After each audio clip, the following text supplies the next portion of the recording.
Bismillahirrahmanirrahim.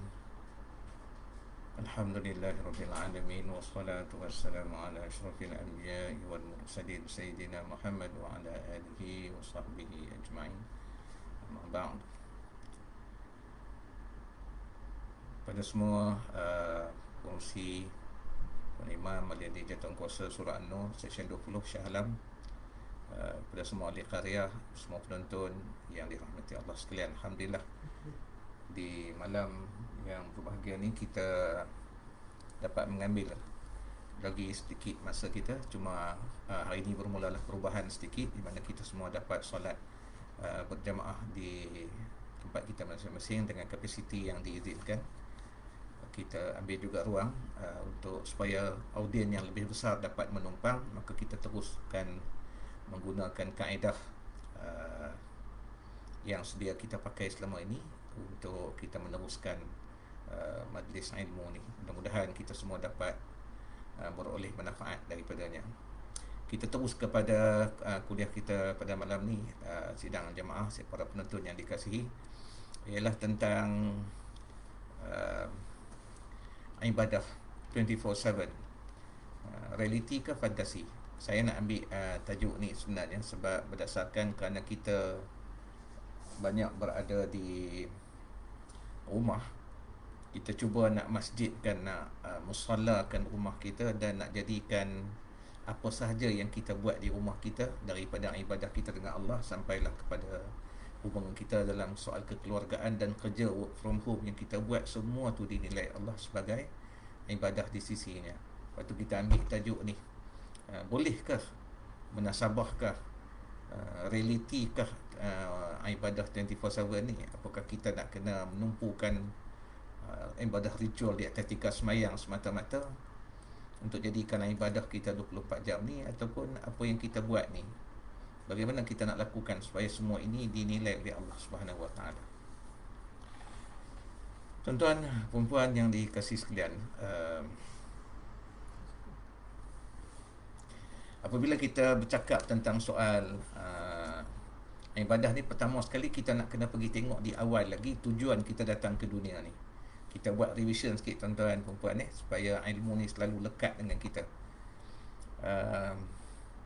Allah Subhanahu Wa Taala menyebutkan di dalam surah Az-Zariyat ayat 56 yang selalu dibaca oleh para asatizah, a'udzubillahi minasyaitonirrajim, wa ma khalaqtul jinna wal insa illa liya'budun. Tidaklah aku mencipta jin dan manusia melainkan untuk mereka menyembah dan beribadah kepadaku. Ini adalah kalimah ta'bud. Kita patuh tanpa bangkang, jadi hamba Allah. Ini tanggungjawab kita yang pertama, iaitu menjadi hamba Allah. Yang kedua, Allah sebut di dalam surah Al-Baqarah ayat 30, ketika Allah memberitahu kepada para malaikat, a'udzubillahi minasyaitonirrajim, wa idh qala rabbuka lil malaikati inni ja'ilun fil ardi khalifah. Allah memberitahu kepada para malaikat, dan ingatlah ketika Tuhanmu berfirman kepada para malaikat, aku hendak menjadikan khalifah di bumi. Berlakulah dialog antara Allah dengan para malaikat yang menyatakan, apakah nak dijadikan manusia? Qalu ataj'alu fiha man yufsidu fiha wa yasfiku dima. Malaikat bagi tahu kepada Allah, apakah engkau nak menjadikan manusia yang merosak? Apakah engkau nak menjadikan orang yang merosak dan menumpahkan darah di sana, sedangkan kami bertasbih kepadamu? Wa nahnu nusabbihu bihamdika wa nuqaddika wa nuqaddisu lak. Malaikat bagi tahu bahawa mereka lebih taat kepada Allah dan tidak pernah terhaka, tapi Allah menutup kata-kata mereka dengan berkata, qalu inni a'lamu ma la ta'lamun. Qalu inni a'lamu ma la ta'lamun. Apa Allah beritahu pada para malaikat?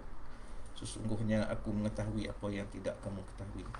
Ini dua tanggungjawab kita. Pertama, tanggungjawab kita menegak kita dengan Allah. Yang kedua, tanggungjawab kita dengan manusia, iaitu tanggungjawab melintang. Kedua-dua tanggungjawab ni naklah kita lakukan dengan saksama. Sengit salah satu, pincang salah satu, maka kita balik menghadapi masalah di hadapan Allah. Baik dengan Allah menegak, Cacat dengan manusia sangkut kita. Banyak kita mendengar hadis menceritakan tentang orang-orang yang mati syahid, hidup bersama dengan Nabi, tetapi ketika sampai di hadapan Allah menjadi masalah. Syahid satu bab, pahala besar, tetapi dosa dengan manusia, hutang dengan manusia yang tak dibayar, tetap akan dituntut di sana. Menunjukkan betapa besarnya bila sangkut dengan manusia.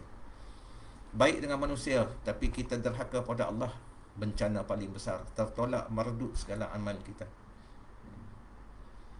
Seperti mana orang-orang di luar Islam, orang kafir dan sebagainya, baik-baik sungguh, kita tengok ada setengah tu pemurah-pemurah sungguh, tapi akidahnya najis, kotor, dia engkar, binasa di hari akhirat. Jadi kita nak jadikan kita ni kedua-duanya itu bagus, dengan Allah, dengan manusia. Maka sebab itu kita bila faham tanggungjawab ni, kita akan ada satu visi dan misi dalam hidup. Visi kita adalah nak jadikan kita ni seorang hamba Allah dan khalifah yang terbaik, yang terpuji. Misi kita, ni kita nak bicara tajuk pada malam ni. Misi kita, keseluruhan hidup kita, sama ada sebagai hamba ataupun sebagai khalifah, jadikan semua itu sebagai ibadah. Bolehkah? Ya, kita akan berbicara hal ini sesantainya, supaya nanti agak kita senang untuk mengikuti dan mengambil terus kaedah ni untuk kita aplikasikan dalam keseluruhan hidup kita. Pertama sekali, kita elok lihat, bila kita bicara tentang hamba, kita tahu ibadah-ibadah yang kita buat dengan Allah. Khalifah ni perkara-perkara yang melibatkan kita buat sesama manusia, dipanggil kepimpinan. Kita jangan ingat kalau kita seorang anak duduk di rumah, kita tak ada tanggungjawab. Masya Allah tuan-tuan, sejauh mana kita pimpin diri kita jadi anak yang baik kepada mak dan ayah kita. Itu kepimpinan.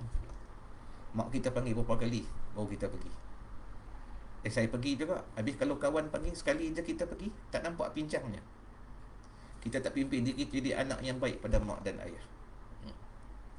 Kita duk heran, kenapa belajar tak apa nak lekat. Duk sekolah tahfiz pun payah, nak hafal orang lain rasa mudah. Rupanya kita sangkut kerana kita ada sangkut dengan manusia. Betul, kita kena tengok betul hal ni. Ini kita nak berbicara supaya nanti bila kita faham benda ni, kita betulkan, dia jadi kebaikan. Bila jadi kebaikan, maka dia dipanggil ibadah. Maka kita akan nampak bahawa ibadah ni ada di mana-mana. Kita dah berkahwin jadi suami, macam mana pimpin diri kita jadi suami yang baik kepada isteri. Jadi pula ayah, macam mana jadi ayah yang baik kepada anak. Seorang isteri begitu juga, macam mana dipimpin diri dia jadi isteri yang taat dan berbakti kepada suaminya. Dapat pula anak, macam mana dia didik diri dia untuk jadi seorang pemimpin yang baik, jadi ibu kepada anak-anaknya. Beli pula rumah, macam mana pula kita pimpin diri kita jadi jiran yang baik kepada jiran sebelah menyebelah kita.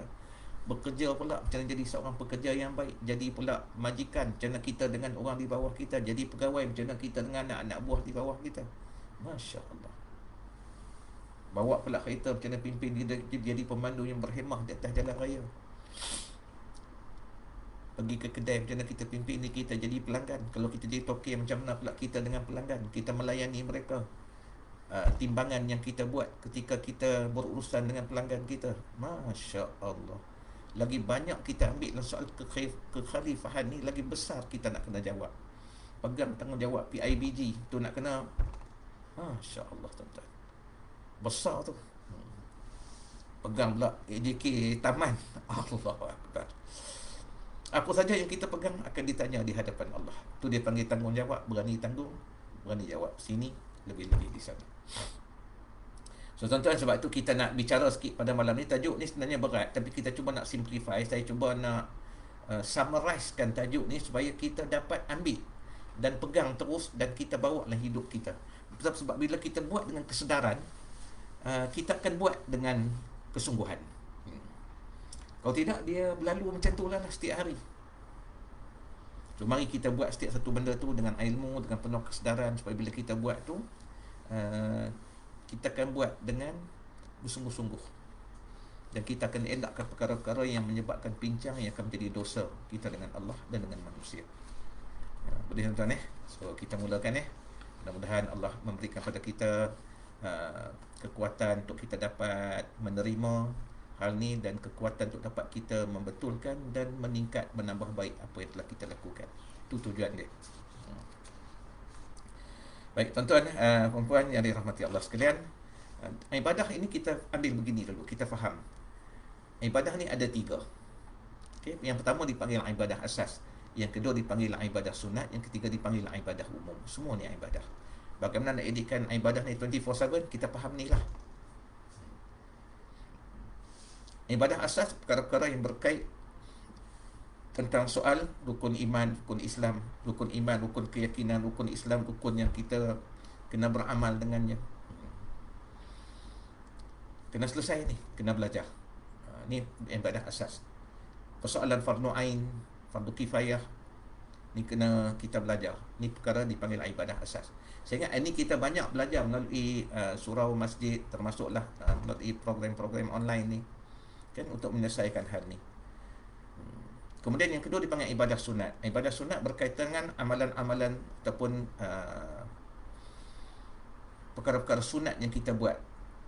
Seperti ada solat sunat yang berbagai, puasa sunat yang berbagai juga, membaca Al-Quran, berselawat, ni semua amalan-amalan sunat. Berdoa, berzikir, ke umrah, beradab dalam solat, dalam puasa dan dalam amalan-amalan yang lain, beradab dalam beramal. Ini semua adalah perkara-perkara sunat yang menambah baik. Yang ketiga ni, ni yang jarang diperhatikan dan jarang dianggap sebagai ibadah, dipanggil ibadah umum. Ibadah umum ni apa saja yang kita buat pada kita bangun tidur di pagi hari sampai kita tidur balik di malam hari. Di antara tu apa kita buat, semua itu kalau kita buat dengan tepat, mengikut kaedah yang Allah dan Rasul kehendaki, apa yang Islam dah aturkan, maka dia dipanggil ibadah. Masya Allah. Masuk bilik air, keluar bilik air, solat, selepas solat apa kita buat, apa aktiviti yang kita buat kat situ, duduk kat meja makan, kita makan, work from home pula kita start buat kerja, budak pula dengan PDPR dia start nak belajar, ni cerita di rumah ni. Lepas tu keluar pergi atas jalan raya, di pasar raya, beli barang, beli sarapan, apa sahaja tuan-tuan, sampai tertidur balik di malam hari. Semua ni dipanggil ibadah umum. Banyak berkait dengan manusia lah. Banyak berkait dengan manusia. Macam mana nak edikan ibadah ni 24/7? Mari kita faham dulu. Dalam Islam ni dia ada 5 hukum. Bila kita fahamnya ni, kita akan mudah nak letak di setiap tempat aktiviti harian yang kita buat ni. Baik dengan Allah atau dengan manusia. Baik sama dalam ibadah asas, sunat maupun ibadah umum. Bila kita letak, dia akan kena sungguh dan jadi cantik. 5 hukum ni. 5 hukum kita maklum, tapi mari kita lihat dalam sudut yang mudah untuk kita fahami. Pertama kali dipanggil hukum wajib. Hukum wajib, buat dapat pahala, tinggal berdosa. Kesimpulannya, conclusionnya ialah mesti buat. Tak boleh tak buat.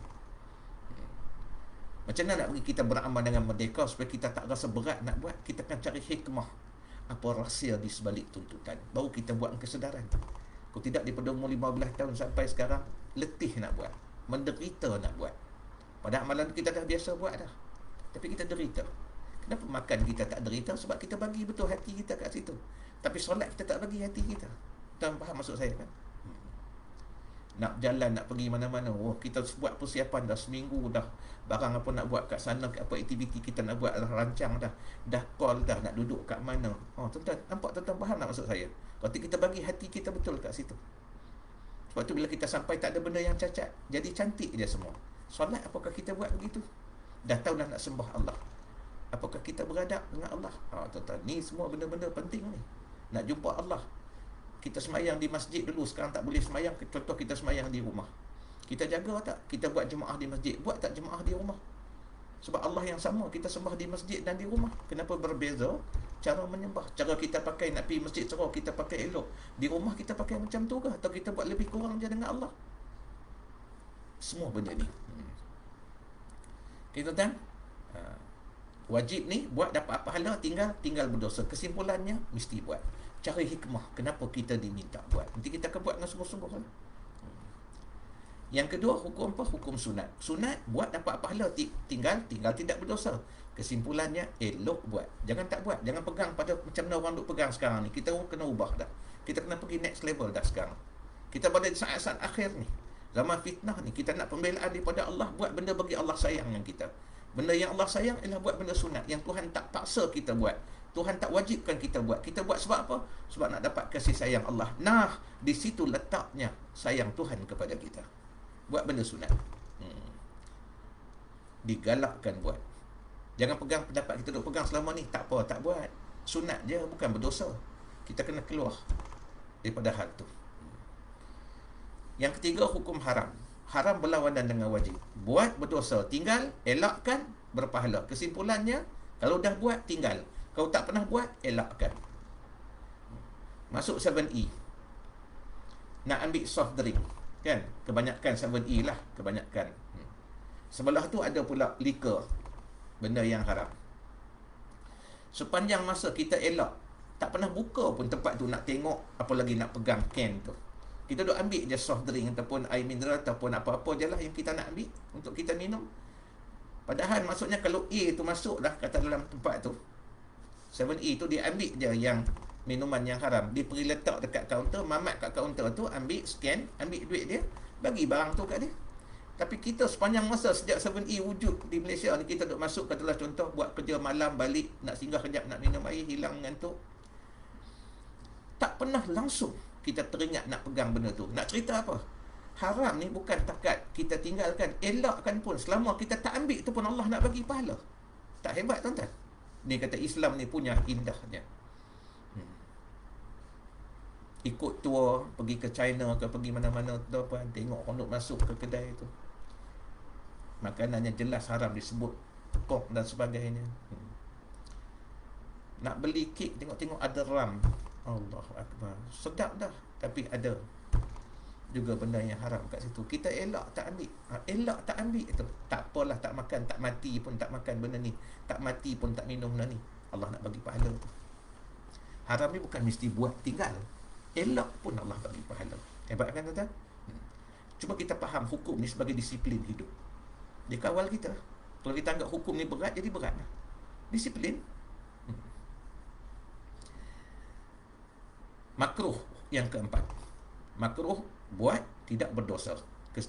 Tinggal berpahala. Kesimpulannya, elok tinggal. Sebab makruh ni, kalau kita nak faham, benda Tuhan benci. Sebab tak senonoh. Faham macam ni? Kalau kita sayang kat isteri kita, tiba-tiba dia mengajuk kita, puas kita cari jalan tuan-tuan, nak dapat hati dia balik. Suami kita, tanya sepatah, jawab sepatah. Tanya dua, jawab dua. Kita sayang tu kat suami kita. Kita harap dia lah pimpin kita sampai dalam jannah nanti. Puas cari jalan nak ambil hati dia balik. Kalau mak kita benci pada kita, Allahu Akbar, macam-macam jalan kita buat nak ambil balik redha dia. Kalau Allah benci kat kita, Allahu Akbar, doa rasa tak makbul, hajat tertunggak, hilang kasih sayang manusia. Kalau Tuhan dah start benci, makhluk lain akan benci dengan kita. Bayang level tu lah. Sebab tu orang soleh tu, benda makruh dia elak sungguh. Dia bukan fikir macam sekarang, oh makruh tak apa buat, bukan berdosa. Tu level apa tu tuan-tuan? Kita umur 40, 50, 60 lah ni. Anak kita kalau kita tak suka, kadang dia tanya, kita tak jawab. Kita faham tak benci tuan-tuan? Kadang benda sikit dia tumpah air, dia kena kat baju dia, kita tak bagi dia duduk tepi kita makan sampai ke malam. Sebab fikir penat. Pergi Dobi, buat sendiri pula sekarang tuan. Iron pula. Tiba-tiba dia tumpah senang-senang. Padahal bukan niat dia nak tumpah. Tapi kita punya marah, Allah, tak bagi duduk kat meja makan, suruh makan tempat lain. Tak ada kait dengan apa pun tuan. Tapi kalau Allah benci, so jangan ambil mudah tuan. Okay? Kita faham betul-betul hukum ni. Dia kena ada kesimpulan. Harus, yang kelima, harus tepuk dada, tanya selera boleh, tanya iman boleh. Buat atau tinggal, berdosa tidak, berpahala pun tidak. Kesimpulannya, jadikan ibadah. Benda harus yang banyak kita buat tiap-tiap harilah hidup kita ni, kita anggap benda tu tak ada kait dengan soal ibadah. Ini kita nak betulkan tuan-tuan. Supaya apa? 24/7. Apa saja kita buat dan kita tinggalkan, Allah akan bagi pada kita kebaikan yang dipanggil sebagai pahala, dan dia jadi ibadah di sisi Allah. Tak indah tuan-tuan? So mari kita betulkan, sementara kita duduk dalam dunia pendidikan yang Allah bagi melalui pandemik ini, kita belajar sesungguh dalam madrasah yang Allah sendiri maha gurunya. Boleh tuan-tuan tuan-tuan, saya nak bagi mudah tuan-tuan saya dan puan semua ni, kita nak balik jumpa Allah dalam keadaan yang Allah redha dengan kita. Allah ampunkan dosa kita yang lampau. Allah tingkatkan darjat kita nanti di hari akhirat. Allah muliakan kita di hadapan semua makhluk. Tuan-tuan eh. So, mari kita tengok tuan-tuan benda ni. Saya ambil contoh tuan-tuan supaya kita mudah nampak. Contoh ni saya suka sangat buat tuan-tuan sebab orang take for granted. Orang maksudnya who cares orang kata kan. Ada aku kisah. Benda apa tuan-tuan dalam hidup kita. Tapi benda dia nak cerita, dia tak keluar pada kelima-lima hukum ni. Buat betul jadi ibadah, tak betul jadi dosa. Tuan-tuan, benda tu kecil je. Apa tuan-tuan? Menguap. Tuan-tuan nampak tak? Menguap. Mana ada orang peduli. Nak menguap kita pun tak tahu apa kali kita menguap dah hari ni. Kan tuan-tuan? Betul maksudnya. Menguap tu hukum asal dia. Hukum asal dia harus. Ini nak cerita benda-benda aktiviti sehari-hari ni. Hukum asal dia harus dia. Maksud harus ni, terpulang. Rasa-rasa nak menguap, nak duduk. Rasa-rasa nak menguap, nak berdiri. Teringat je nak menguap ni, pergi menyandar kat dinding, sengit badan kita sebelah. Freestyle. Terpulang. Nak cerita. Hukum asal dia harus. Tapi menguap tu boleh jadi wajib. Mari kita belajar tuan-tuan. Bila kita kenal ni nama kita jadi aware dalam diri kita ni. Itu kita disiplin. Orang nampak ke orang tak nampak ke, duduk seorang diri depan orang ramai ke, kita jaga. Kerana kita sedar kita diawasi. Bagus kan? Bagus tuan-tuan benda ni. Macam mana menguap jadi wajib? Dia balik-balik rumah satu hari. Ni bukan cerita COVID. Tak ada COVID apa-apa. Dia balik-balik rumah sesak nafas. Sesak nafas. Nak tarik tak boleh, lepas pun tak boleh. Panggil isteri dia, yang abang pasal sesak nafas. Abang jangan bang, macam ni apa ni? Tak tahu yang abang rasa macam nak mati. Abang jangan sebut mati-mati bang. Anak kita kecil lagi, abang jangan buat hal. Isteri kita pun start enjin kereta. Dia bawa kereta pergi klinik paling dekat. Potong semua queue, masuk ke dalam. Doktor suruh duduk. Dia ambil stetoskop. Dia pentak suruh tarik nafas, lepas. Tarik nafas, lepas. Doktor kata, I have never seen a patient like you before. Dia kata, kenapa doktor? Doktor kata, kamu kurang oksigen. Kamu tak ada masalah COVID apa, tapi kamu kurang oksigen masuk dalam paru-paru kamu. Tapi saya kena buat apa? Doktor kata, berdasarkan pengalaman saya, kamu kena ambil oksigen. Paksa oksigen tu masuk dalam paru-paru kamu 1 minit sekali macam orang menguap, dan lepaskan juga macam orang menguap tu. Dia kata, gila ke doktor? Bagi je lah ubat. Doktor kata, kamu dah 50 lebih. Kalau saya bagi takut overdose. Kamu kena tolong diri kamu sendiri sampai 15 minit. Baru saya boleh bagi ubat yang sesuai untuk kamu. Dia kata, sudahlah doktor. Bagi je lah. Kemudian doktor kata kalimah ni. Tuan mari sini pun tuan syukur. Tuan punya chances 50-50 ni sebenarnya. Berdasarkan pengalaman saya, kalau tuan tak buat sampai 15 minit, maafkan saya, kemungkinan tuan boleh mati. Sebaiknya doktor kata macam tu tuan-tuan, maka waktu tu juga jatuh hukum wajib dia menguap. Ambil nafas tu lah. Wajib tu dipanggil wajib aradi. Wajib yang mendatang. Datang sebab sakit. Asalnya harus, tiba-tiba jadi wajib. Dia tak nak juga. Sudahlah, dia pegang tangan isteri dia, jom keluar. Jom cari klinik lain. Dia pun keluar ataupun berjalan sampai 15 minit, tombang tuan-tuan dekat kaki 5 tu. Terkejut orang semua. Isteri kata, bang, oh no. Angkat tuan-tuan, tengok tak ada dah. Betul. Cepat-cepat bawa pergi kat klinik tadi balik. Sampai doktor kata, Masya Allah, saya bercakap berdasarkan pengalaman saya tidak akan mendahului Allah. Doktor pun test, tengok memang confirm dia mati. Tengok sebab kematian biasa, dia tak ada kait dengan pandemik apa semua tuan-tuan. Bawa balik ke rumah. Selepas dia dimandikan, dikafankan, disolatkan, lalu dia ditanam. Tuan-tuan, masuk dia dalam kubur selepas selesai soalan asas. Tanya tentang Tuhan, tentang Rasul. Soalan berikutnya, kenapa kamu membunuh diri? Masya Allah. Dikira kita committed suicide. Sebab Allah larang kita campak diri kita dalam kebinasaan. Selepas sampai maklumat kepada kita, kalau kamu tak buat, kamu boleh mati. Waktu tu jatuh hukum wajib yang asalnya adalah harus. So, kena ambil perkiraan tuan-tuan. Apa saja dalam hidup kita ni. Tak nampak tuan-tuan? Kecil je kan? Tapi dia boleh bertukar bila kita tidak lakukan dia dengan baik. Kalau lakukan dengan baik, benda kecil juga akan jadi elok. Contoh, sunat. Sunat menguap. Ada sunat menguap? Ada. Tengok cara bagaimana Rasulullah dan para sahabat bila mereka lakukan ataupun terlibat dalam hal ni. Bila menguap, Rasulullah kemam mulut dia. Bukan buka tuan-tuan. Kemam setakat mana kita boleh. Rapatkan kedua-dua bibir kita. Kalau terbuka juga, tutup mulut kita dengan tangan dengan sekurang-kurang doa a'udzubillahi minasyaitonirrajim, maka menguap kita dikira ibadah. Tuan nampak tak? Puan nampak cantiknya Islam ni. Setiap benda dia ada kaedah dia bagaimana nak hidup. Sebab menguap datang pada hembusan syaitan. Dia tak sama dengan bersin. Bersin datang daripada Allah. Sebab tu bila kita bersin, kita kata alhamdulillah. Sebab dia buang kekotoran yang ada di otak kita. Menguap tak. Bersin mana ada rangkaian. Bersin kau seorang-seorang. Menguap lepas kita tengok orang sebelah. Dia kelak jangkitan tu akan kena. Itu tema kuliah. Sunat menguap ada kan? Haram menguap tuan-tuan? Ada haram pula menguap? Ada. Bila nak menguap je pergi cari muka kawan. Haram kenapa? Menyakitkan hati orang dengan bau mulut kita. Melainkan isteri kita kata, bang, abang nak menguap-menguaplah kat muka saya bang. Saya suka bau mulut abang. Allahu Akbar. Tuan-tuan terpulanglah kat kita tuan-tuan. Tak laratlah saya nak menerangkan dia. Terpulanglah. Tapi nak cerita, bila kita menyakitkan saja tuan-tuan, walaupun menguap tu hukum asalnya adalah harus, dia akan jadi haram. Makruh, ni kata makruh walaupun dia tak berdosa tapi dibenci sebab tak senonoh. Nak menguap je lepas macam kita duk buat sekarang ni. Tak ada beza kan kita orang dengan orang di luar Islam.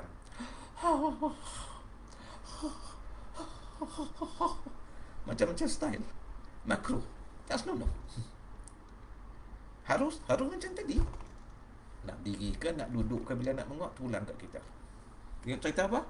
Menguap benda yang kecil, tak keluar pada kelima-lima hukum ni. Tuan-tuan bayangkan kita masuk bilik air. Macam mana kita berakhlak dalam bilik air walaupun orang tak nampak. Berpakaian ke, tak berpakaian ke. Semua kita buat. Dia tak masuk kepada haram, dia jadi makruh. Buat dengan bagus, sama ada dia pergi kepada wajib.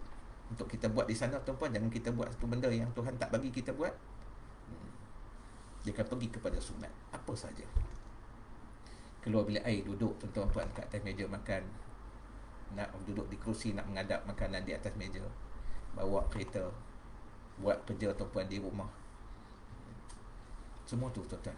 Perempuan yang dikasihi, anak-anak yang dihormati sekalian, dia tak keluar pada kelima-lima hukum ni. Cuba kita ambil contoh tuan-tuan tentang hal-hal yang lain. Saya nak buat contoh kan. Tadi kita buat contoh tentang ibadah umum. Cuba kita tengok ibadah asas. Dalam ibadah asas nampak macam pahala kan. Tiba-tiba juga boleh jadi hilang pahala. Maksudnya kadang-kadang jadi makruh, kadang-kadang jadi haram. Nampak macam ibadah. Ni pun kita nak jaga juga. Nak cerita 24/7 ni, nak dapat pahala ni. Contoh kita ambil solat. Wajibnya pada solat mengikut waktu ditentukan.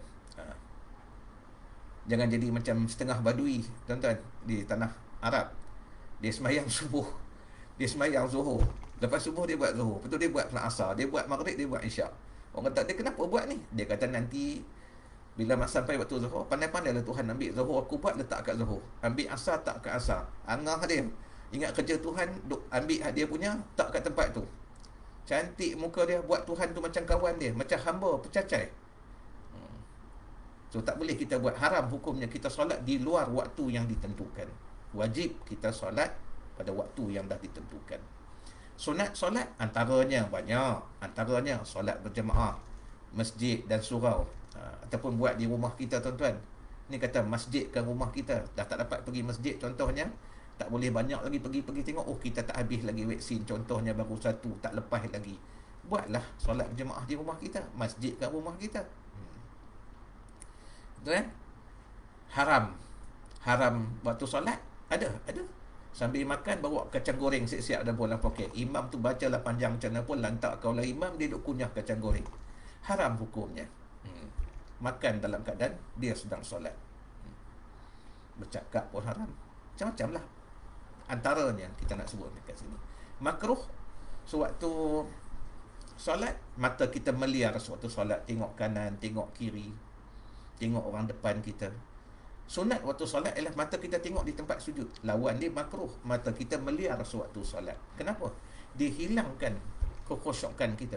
Kita tak teringat dah pada apa yang kita baca. Kita hilang fokus pada solat.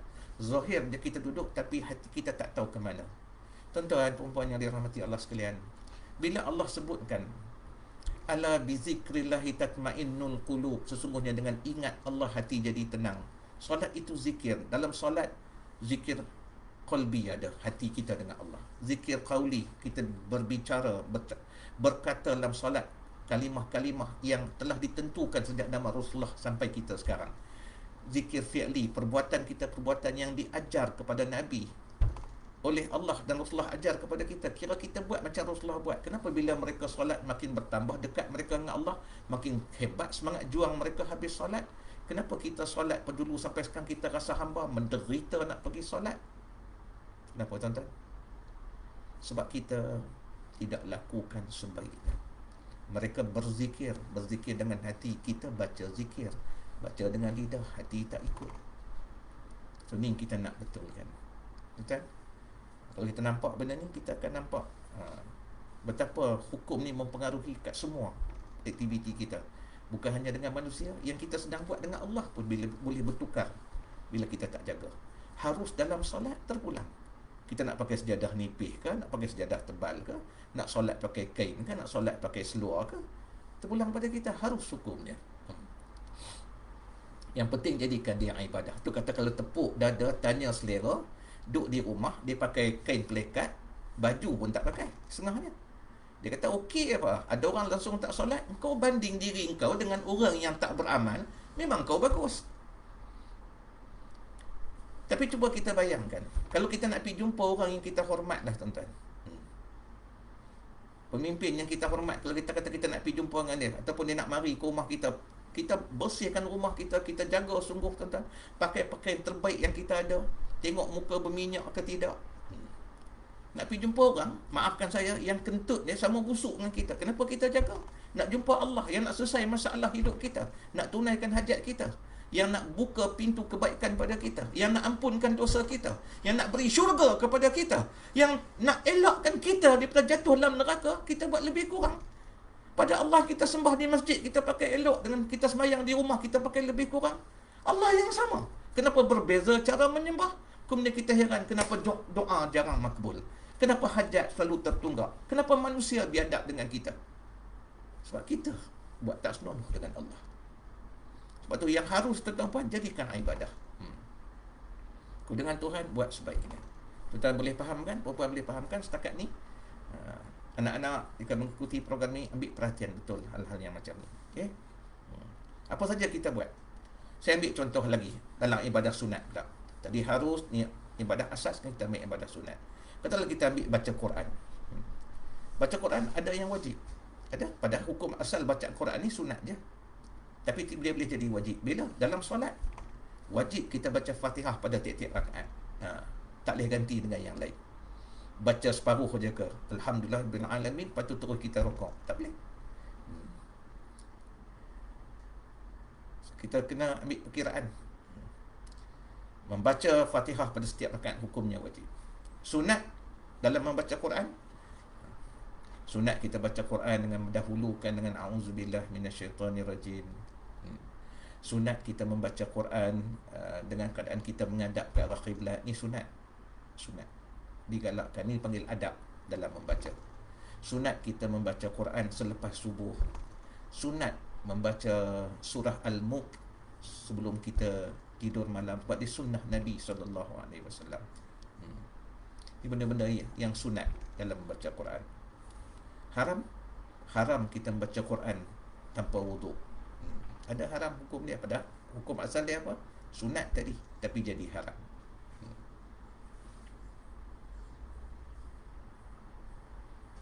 Haram kita membaca Quran dalam keadaan terbalik, macam setengah orang nak dapat ilmu sekian-sekian, qul huwallah tu dibaca daripada ujung, dia patah balik ke pangkal, walam yakul lahu kufuwan ahad dulu, lepas tu baru sambung naik sampai ke pangkal qul huwallahu ahad. Haram hukumnya. Bukan begitu kaedah Al-Quran diturunkan dan disampaikan kepada Nabi. Bukan begitu Al-Quran yang diajar Rasulullah kepada kita. Makruh dalam baca Quran, dalam solat, contoh baca Fatihah tadi. Bagi solat yang sir ataupun solat yang kita baca secara jahar, maghrib, isyak dan subuh, kita baca di belakang imam. Kita dalam mazhab Syafi'i ini, kita wajib baca Fatihah selepas pada imam baca Fatihah. Kadar bacaan kita, tinggal kita dengar. Lebih pada tu makruh hukumnya. Tuan boleh bayang tak? Pada solat tu wajib. Baca Quran tu pun, baca Fatihah tu wajib. Tapi tiba-tiba Tuhan benci kita. Pasal apa? Orang sebelah dah duk baca dah. Maliki yaumiddin. Telinga seorang dengar. Dia nak baca iyyaka. Tiba-tiba kita baca lebih kuat kita. Ar-Rahmanir Rahim. Dia pun terikut pula kita Ar-Rahmanir Rahim. Dah kelam kabut dia baca balik di pada pangkal. Mengganggu orang lain punya solat. Makruh hukumnya. Padahal bacaan tu wajib. Tapi cara membaca jadikan dia makruh. Kita faham tuan-tuan kan? Sekarang ni. Ni dipanggil disiplin hidup. Saya ulang berkali-kali. Disiplin hidup. Dia kawal diri kita supaya kita berakhlak. Sebab kalau kita bagus tuan-tuan di setiap tempat yang macam ni, kita akan baguslah dengan orang lain. Ni dipanggil orang yang kadang dia duduk tepi orang nak buat jahat jadi baik. Kenapa? Dia ada aura gelombang magnetik positif yang sangat hebat. Dipanggil roh dia melimpah. Masya Allah.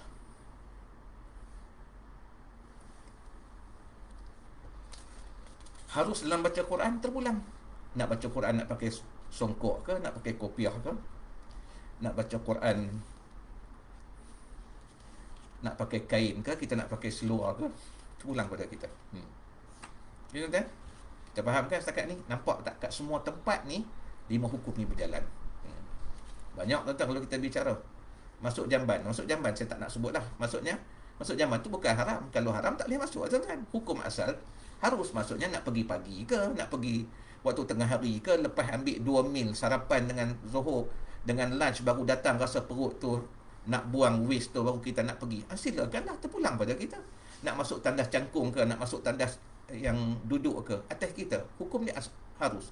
Tapi masuk ke tandas tu pun boleh jadi juga dalam kelima-lima hukum tadi. Betul So, saya nak ceritakan pada kita, benda remeh ke, benda besar ke, soal fardu ke, soal sunat ke, dia tak terkeluar. Nak cerita bahawa ibadah tu realitinya memang boleh 24/7. Baik. Kita dah sedikit lagi tuan-tuan saya nak sebutkan kat sini supaya kita jelas betul-betul hal yang kita belajar ni dan kita dapat ambil betul-betul panduan di sini. Bila kita sebut kata ibadah ni disiplin hidup, maksudnya bila kita buat dengan kesedaran, kita buat dengan ilmu, maka dia akan jadi satu budaya yang kekal dalam diri kita. Pergi ke mana-mana pun kita akan buat. Contohnya kalau kita baiklah dengan Allah, kita awal dengan Tuhan, roh kita ni dia raja dalam diri. Bila dengan Tuhan dia, si hamba ni taat, maka dia mudah untuk memberikan kebaikan dia kepada semua orang di keliling. Roh dia jadi baik. Sebab tu dengan Allah ni, tempat kalau orang tanya saya kat mana nak mulakan dengan Tuhan. Satu, modal tak banyak. Modal barang ke, modal pakaian ke. Hak tu kadang-kadang kain yang kita pakai, songkok kita pakai, kadang sampai 2 tahun duk pakai yang tu lah tuan-tuan. Dia tak rosak sebab berkala. Campur semua solat, kadang sampai 1 jam je, tak pernah lebih pun. Pakaian kita pakai, hak yang duk pakai selalu tu kadang-kadang pakai lama lagi.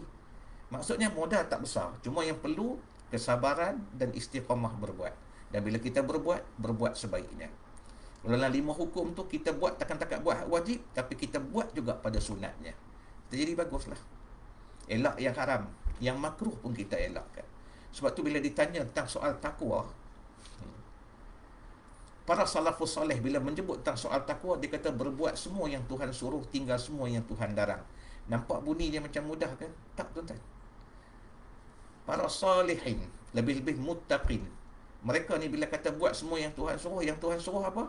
Yang fardu juga yang sunat. Yang Tuhan larang termasuklah yang haram juga yang makruh, walaupun dia tidak berdosa. Itu dipanggil orang bertakwa.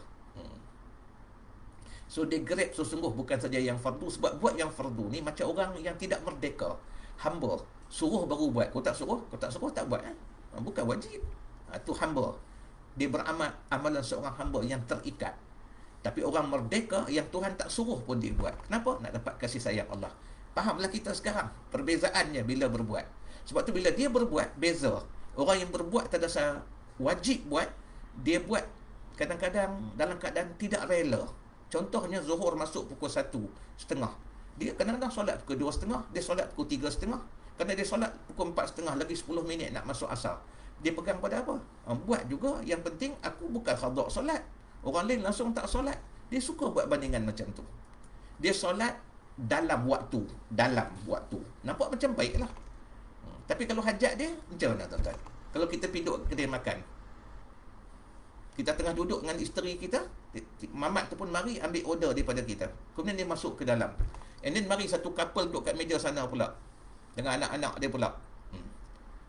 Mamat tu ambil order masuk ke dalam. Lepas tu mari pula 2-3 orang anak-anak muda duduk kat meja sebelah sana pula. Mamat tu datang ambil order masuk ke dalam. Lepas tu makanan tu keluar. Saya kerap buat contoh yang sama supaya kita nampak perbezaan dia. Kontras betul. Supaya kita faham benda ni berlaku kat diri kita. Allah sedang didik kita. Kalau kita tak buka mata hati kita, duk marahkan orang aja. Pada Allah tengah didik kita ni. Kita minta doa dengan Allah, ya Allah janganlah berlalu satu hari melainkan kau ampunkan aku. Janganlah kau matikan aku melainkan kau redha dengan aku. Tuhan nak suruh kita ni ubah diri kita, ubah perangai kita. Tuhan hantar macam-macam. Buka mata hati kita. Macam mana kita buat dengan Allah, macam tu respon orang dengan kita. Biadab dengan Allah, orang biadab dengan kita. Sebab yang pegang hati manusia, Allah. Ya muqallibal qulub. Wahai Tuhan yang membolak-balikkan hati.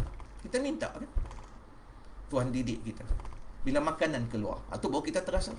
Tiba-tiba pergi dekat meja couple yang sana. Padahal kita duduk dulu. Kita panggil budak tu. Bro, abang duduk dulu kan? Ya abang. Tapi kenapa abang yang sampai lewat? Kenapa orang lain datang kemudian dapat awal? Orang dapur salah letak kertas abang. Ni, kertas. Kita mula nak marah. Angah kau kertas. Kita pun duduk kat tuan-tuan. Kali terakhir kita duduk kat restoran tu. Tapi kita sedar kalau tu Allah sedang didik kita. Sabri, aku panggil kau Zuhur tadi 1:30 kan? Seolah-olah begitu. 2:30 kau tak datang. 3:30 kau tak datang. 4:30. 3 jam kau biar aku nanti engkau. Sekarang aku bagi engkau rasa macam mana kalau hajat engkau yang patut datang awal tertunggak. Masya Allah. Orang soleh dia ambil perhatian betul didikan ni. Dia ubah diri dia. Dia dipanggil disiplin hidup. Start disiplinkan. Boleh tuan-tuan tuan-tuan perempuan dikasih kita belajar cara macam ni lah. Ambil benda-benda yang dekat, yang mudah kita kesan bagi kita kan, supaya dapat kita betulkan. Sebab benda ni berlaku selalu tuan-tuan. Kita kadang panggil anak kita lewat datang, macam tu dia jadi macam tadi tu jugalah. Tuan-tuan kan, kalau kita tidur kadang-kadang isteri kita kejut kita kan, kita letih buat kerja office kita, work from home tu, pukul 12:30 tu boleh dah nak tak kepala sekejap, dah habis dah semua. Tiba-tiba pukul 1:20 dengar azan, isteri kita pun datang kejut, bang Zuhur bang, sembahyang jemaah ni bang, solatlah dulu abang penat ni. Sayang tuan-tuan, kenapa? Yang kejut kita tu tuan-tuan bukan isteri kita, Allah melalui tangan isteri kita goncang kita. Sebab Tuhan sayang kat kita. Tuhan nak kita pergi sembahyang awal, lepas solat kita angkat tangan doa. Tuhan nak bagi ke kita awal, kita tunai hak Allah awal, Tuhan tunai hajat kita. Nampak tuan-tuan? Sebab tu kalau orang soleh tahu pun, dia bukan takat buat yang wajib, yang sunat tu dia buat sungguh. Dia elak makruh. Takhirkan solat tu kan makruh. Sebab kita tak terikat apa-apa pun. Kita boleh solat awal, tapi kita saja nak buat wujud. Bahaya tuan-tuan. Setengah orang Zuhur tu dia nak buat dekat-dekat asar supaya senang kepilkan dengan asar. Bahaya. Dia tengoklah hidup dia selalu dapat lewat. Dia hilang benda-benda yang patut dia dapat dalam hidup dia. Rasa tenang, rasa lapang hidup dia tak dapat. Pasal dia buat pun dalam keadaan dia resah. Allah kena solat ke? Nantilah. Buat dekat asar lah. Boleh buat sekali dengan asar. Kenapa Tuhan panggil kita suruh nak jumpa waktu tu? Sebab ada keperluan pada waktu tu. Selepas kita banyak berhubung dengan manusia, mulut salah bicara, telinga salah dengar, mata salah pandang, tangan salah type forwardkan kat orang. Benda kadang-kadang kerja patut kita siapkan, tuan-tuan dalam 1 jam, kita drag sampai 1 hari. So kita masuk Zuhur tu untuk betulkan balik, adjust balik roh kita, supaya kita boleh perform balik. Selepas pada tu, tiap-tiap waktu tu ada sebab Tuhan nak jumpa kita. Sebab tu jangan kita lengahkan. Kita tanya, kalau hajat kita pun kita tak nak orang lewat macam tu. Hak Allah buatlah sebaiknya. Ni cara kita nak jadikan hamba Allah dan khalifah terbaik. Dengan Allah betulkan, nanti hubungan kita dengan manusia akan jadi elok. Bila kita buat semua ni dengan baik tuan-tuan, kita letak kena kat tempat dia, Allah tuan-tuan bayangkan 24 jam hidup kita ibadah. Tidur ibadah, masuk tandas jadi ibadah. Masya Allah. Jangan hina orang tuan-tuan kan. Kadang-kadang kita tengok orang tu mati dalam tandas, tapi dia masuk Tandas tu dengan tutup kepala dia, langkah kaki kiri, auzubillah minasyaitonirrajim, duduk dalam tandas. Dia tak bercakap mengapa, tak buat benda haram dalam tandas, makruh pun tidak, ataupun bercakap-cakap dengan orang ke kan, berbalas cakap. Dia jaga sungguh, duduk setengah jam dalam tandas sebab dia ada hajat. Tiba dia mati dalam tandas. Matilah ibadah tu. Cuma kita tak minta lah macam tu. Cuma nak cerita, jangan kita kata sebab tandas tu bukan haram. Apa kita ingat orang mati atas masjid tu baik? Saya nak buat contoh, maafkan saya. Bukan mati keadaan dia solat ni. Contohnya satu orang tu rentak berantai mak dia, drug addict. Mak tengah solat, tarik telekung mak, tarik rantai mak. Allah tuan-tuan. Mak tak boleh nak kata apa, terus hilang. Seminggu hilang. Duk perkena dadah tuan-tuan. Habis tu semua nak balik ke rumah. Elok nak balik rumah, hujan turun. Sejuk terketar-ketar tak tahan, nampak masjid dekat. Perosah tuan-puan masuk juga celah gate masjid tu, tidur dekat ruang belakang masjid tu. Esok pagi tuan-puan, Bilal mari nak buka masjid, tengok susuk tubuh dekat situ. Bilal pun biarlah kejap, tak tahu siapa ni. Dia pergi azan, lepas tu orang naik-naik ke masjid, duk kejut dia. Tak bangun tuan-puan, orang pun masuk lepas dah habis sembahyang, orang kejut dia tengok mati. Bagus budak ni mati atas masjid. Siapa kata tuan-tuan? Tu hak sepak mak tu. Singgah dia malam tu sebab tak sempat nak balik, tak ada tempat lain nak singgah. Rumah jauh lagi. So jangan ambil mudah hal-hal yang macam ni. Cara kita hidup tu yang sangat penting tuan-tuan. Boleh tuan-tuan puan yang dikasih sekalian, saya rasa itulah antara perkara yang kita nak sebutkan kat sini. Cuma sebagai tambahan sikit. Kalau melibatkan soal kerja tuan-tuan kan, kita perhatikan supaya jadi ibadah ni, ada sikit tambahan kat sini. Perhatikan niat, perhatikan pelaksanaan, dan perhatikan natijah nak menentukan ibadah. Asasnya 3 ni lah asasnya. Setengah orang dipecah pada 5 dan 6, tapi saya nak pergi pada asas. Niat kita berbuat sesuatu. Kalau kita nak buat kerja work from home ke, kita pergi tuan-puan ke office ke, kan? Niat kita nak kerja kerana Allah. Kerana tu menentukan sikap kita bila kita buat. Macam tadi lah, kita nak sembahyang, kita buat kerana Allah. Kalau kerana Allah betul-betul, mesti kita buat persiapan awal. Kan? Macam itulah maksudnya. Dia tahu dia nak warm up komputer ambil 10 minit. Kalau masuk kerja pukul 8 contohnya, pukul 7.30, pukul 7.50 dia dah duduk dah depan komputer. Supaya apa? By 8 o'clock sharp dia boleh terus berkhidmat. Orang tak nampak KPI ni dia dengan Allah aja, tapi dia heran. Dia tak pernah sakit, duit dia jarang tuan-tuan puan, terkeluar tempat yang tak patut, kereta jarang rosak. Tuan-tuan nampak tak? Ni panggil berkat sesuatu yang bertambah di atas pahala. Pahala dapat bonus lagi. Tak suka tuan-tuan hal macam ni kan? Sampai pencen masih sihat, boleh khidmat pula, buat khidmat masyarakat pula. Kat taman dia duduk. Setengah guru tu boleh pergi mengajar pula kat sekolah tahfiz, mengajar ilmu alat ni, sains, matematik. Bantu pula sekolah tahfiz. Allahu akbar. Terlibat dengan aktiviti kemasyarakatan. Faham tak? Sebab tu waktu kita boleh berbuat yang baik ni, buatlah sungguh-sungguh tuan-tuan. Kita takkan regret sewaktu datang hal-hal ya Allah datangkan musibah pada kita. Sebab kita tahu kita telah lakukan yang terbaik dalam hidup ni. So pasang niat. Mana-mana pun, sebab niat ni menentukan sikap. Nak balik kampung, pasang niat. Bukan takat nak ziarah mak dan ayah, pasang macam-macam niat. Nak ziarah adik-beradik kita, nak ziarah pak saudara, mak saudara kita, nak ziarah teman-teman mak, teman-teman ayah. Kadang ayah dah mati nak ziarah, kan? Tanya kakak kita kat Long, ada ke kawan-kawan ayah? Ada, 3-4 orang lagi. Dah tua sangat dah, tak apa boleh berjalan dah. Tengok tuan-tuan dia buat niat nak ziarah orang tu semua. Dia buat pula sunat. Ni kata bertambah di atas benda yang baik. Buat apa? Dia beli pula hadiah, dia siap hamper. Balik tu bawa anak dia yang bagi. Relatif anak kita suka memberi. Anak macam ni tuan-puan, tiba-tiba mak ayah kena stroke, bedridden duduk atas katil. Budak ni boleh berhenti kerja jaga mak dan ayah. Kenapa? Kebiasaan ayah dia buat suka khidmat kepada manusia. Anak dia akhirnya khidmat kepada dia sebelum mati lagi ni. Ni bukan cerita anak soleh lepas ayah dia mati. Sebelum mati dah nampak kesolehan. Tapi kita kena proses, kena didik. Buat semua benda, buat dengan kesedaran. Kalau tidak, kita balik macam tu je lah. Duk tunjuk orang ni, kau nak makan mi, makan kat sini. Mi dia sedap, goreng pakai arang. Allah, tak habis-habis kerja melantak tuan-tuan. Buat pergi tepi sungai, tunjuk kat anak kita tempat ni, ayah duk terjun mandi telanjang dulu. Allahu akbar. Tak payahlah tuan-tuan. Tak payahlah. Buat benda-benda yang bagus tuan-tuan. Perempuan. Tuan-tuan saya nak sebut benda-benda macam ni lah yang dekat kita ni. Kita nak buat pembetulan je. Mana dah bagus, kita tambah nilai. Yang kedua, jaga pelaksanaan. Sebelum kita kerja, pastikan yang kita nak buat ni benda tu sah menurut syariat. Bila kita buat, jangan kita tinggalkan ibadah-ibadah yang asas yang patut kita buat. Bukan sekadar jaga aurat kita, bukan sekadar kita tak jangan tinggalkan solat. Benda-benda yang berkait dengan kerja tu sendiri, tuan-tuan. Jangan kita buat benda-benda yang tak patut, yang menjadikan haram rezeki kita. Okay? Masa yang kita bagi, duduk kat pantry, contoh kalau kita pergi kerja kan, orang duduk katalah 20 minit, kita duduk sampai 40 minit, tu lagi 20 minit tu kita kena kira, tuan-tuan, sampai hujung bulan. Ambil gaji kita, nanti kita bicara kemudian, tuan-tuan, dalam bab ni bagaimana kita nak melihat tentang hal-hal yang berkait dengan hidup ni, soal integriti pada pandangan Islam, yang jadikan ibadah sungguh-sungguh apa kita buat ni, dan rezeki kita tu dipanggil berkat. Ini bicara tajuk lain. Cuma nak cerita benda-benda macam ni, kita kena ambil kira. Nampak macam kerja, tapi masa yang kita ambil tu kita tak kira. Kita tengok, okey apa, aku buat semua benda ni, aku buat semua yang halal, ya, tapi kita beri sebaiknya tak, sesuai tak dengan gaji kita yang kita dapat. Itu maksudnya. Okay, tuan, yang ketiganya, natijah, hasil duit yang kita dapat tu bagaimana kita memanfaatkan, bagaimana kita belanjakan, kita gunakan sebaiknya ataupun tidak. Tuan-tuan, semua ni akan menjadikan ibadah ataupun tidak apa yang kita buat. So sampai sini saja, tuan-tuan dan puan, apa yang mampu saya bicarakan.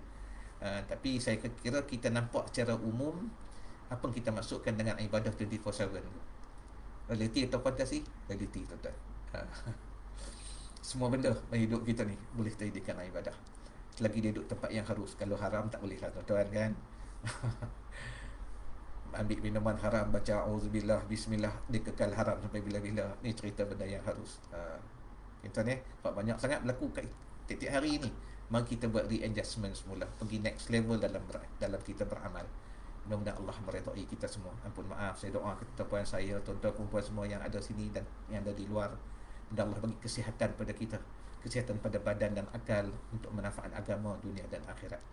Mudah-mudahan Allah sembuhkan kita, teman-teman kita, ahli keluarga kita yang sedang dilanda musibah wabak ini ataupun sakit-sakit yang lain. Mereka telah pergi tinggalkan kita, mudah-mudahan Allah nilai mereka dengan ganjaran yang besar di sisi Allah, mendapat tempat yang lebih baik daripada dunia yang mereka duduki dahulu.